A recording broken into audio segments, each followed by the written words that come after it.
तो पिछले लेक्चर में हम लोगों ने बात किया था जावा एग्जीक्यूशन प्रोसेस और जावा कंपाइलेशन प्रोसेस।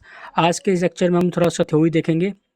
मैंने अपने नोट्स खोल लिए हैं, आप अपना नोट्स बनाना स्टार्ट कीजिए, वीडियो पॉज करो और ये नोट्स लिखना चालू करो। ओके, तो पिछले लेक्चर में हम लोगों ने बात किया था कि कैसे जावा प्रोग्राम जो है वो कंपाइल होता है, कैसे डॉट क्लास फाइल क्रिएट होती है, जनरेट होती है और कैसे वो सभी प्लेटफॉर्म पे रन होता है। तो आइए नोट्स की तरफ।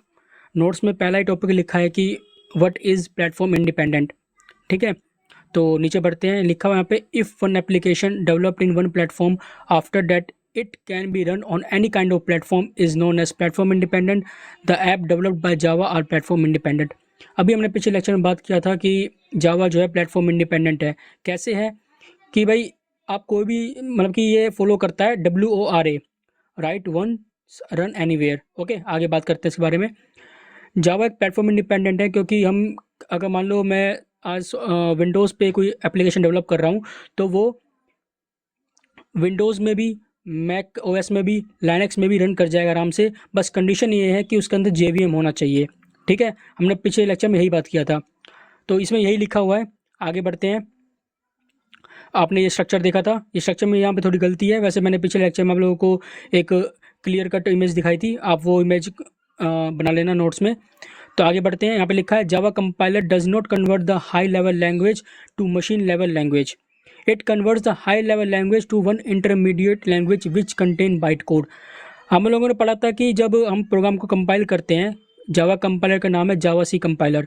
ओके, जब वो प्रोग्राम को जो कंपाइल करता है तो वहाँ पे वो डॉट क्लास नाम की एक फ़ाइल जनरेट कर देता है। ओके, उस फाइल का जो एक्सटेंशन है वो डॉट क्लास है। वो डॉट क्लास नाम की फ़ाइल जो है जनरेट कर देता है।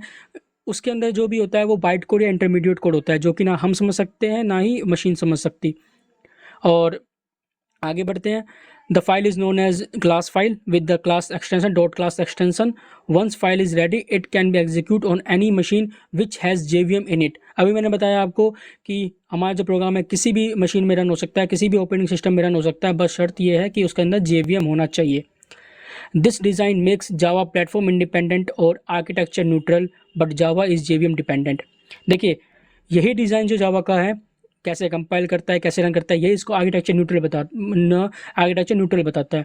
अब देखिए, अब मैंने आपको थर्ड लेक्चर में बताया था आपको फीचर्स ऑफ जावा के बारे में। मैंने आपको ये कहा था कि अब मैं आपको 2-3 पॉइंट बताऊंगा, बाकी पॉइंट जो है आपको आगे बढ़ते बढ़ते ऑटोमेटिक आ जाएंगे। देखिए, यहाँ पे एक पॉइंट कवर हो चुका है, आर्किटेक्चर न्यूट्रल। ओके, अब आर्किटेक्चर न्यूट्रल क्या है, हमने बात कर लिया भाई कि ये जो डिज़ाइन है, इस डिज़ाइन के कारण जो हमारा जावा है वो आर्किटेक्चर न्यूट्रल है। ओके, यहाँ पे हमारा एडवांस जावा का जो मतलब कि जो फीचर्स है जावा के, वो आपका वो भी कवर हो चुका है, यहाँ पे ये भी कवर हो चुका है। और आगे बढ़ते हैं। For this reason Java follows WORA architecture, immediate code, intermediate code which is nothing but byte code and JVM make Java platform independent. Okay, इसी सब कारण की वजह से जावा जो है WORA आर्किटेक्चर को फॉलो करता है। अभी WORA आर्किटेक्चर क्या है, आगे पढ़ते हैं।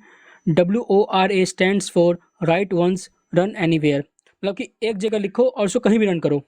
Means can write a program on one platform after compilation of the program we can execute it on any of the platform which has JVM on it. आगे बढ़ते हैं। यहाँ लिखा है जावा सोर्स फाइल। हम लोगों ने बात किया था जावा सोर्स फाइल क्या होता है, जहाँ पे वो फाइल जहाँ पे हम लोग सारा कोड लिखते हैं उसे हम जावा सोर्स फाइल कहते हैं।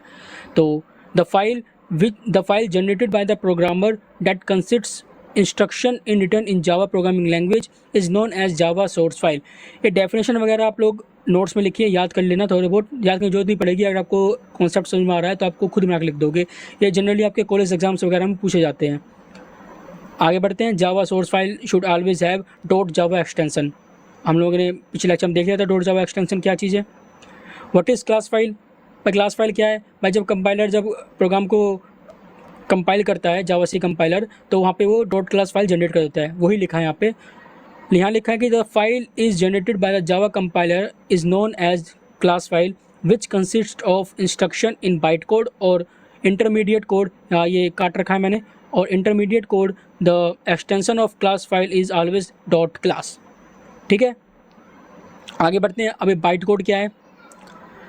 The intermediate code generated by the compiler after the successful compilation, which is neither understandable by the programmer or machine, is known as intermediate code or bytecode।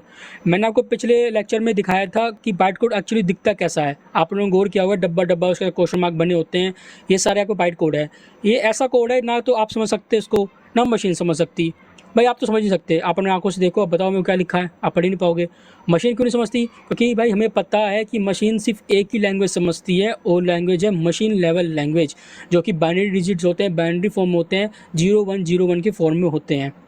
ठीक है, तो बस ये आज के लिए इतना ही। मिलता हूँ आपसे नेक्स्ट वीडियो में। अगर आपको वीडियो पसंद आए, कॉन्सेप्ट समझ में आए, तो वीडियो को लाइक करें, दोस्तों के साथ शेयर करें, चैनल को सब्सक्राइब करें और बेल आइकन को हिट कर दें लेटेस्ट वीडियोस के लिए। तब तक के लिए दोस्तों बाय बाय, मिलते हैं आपसे, टेक केयर।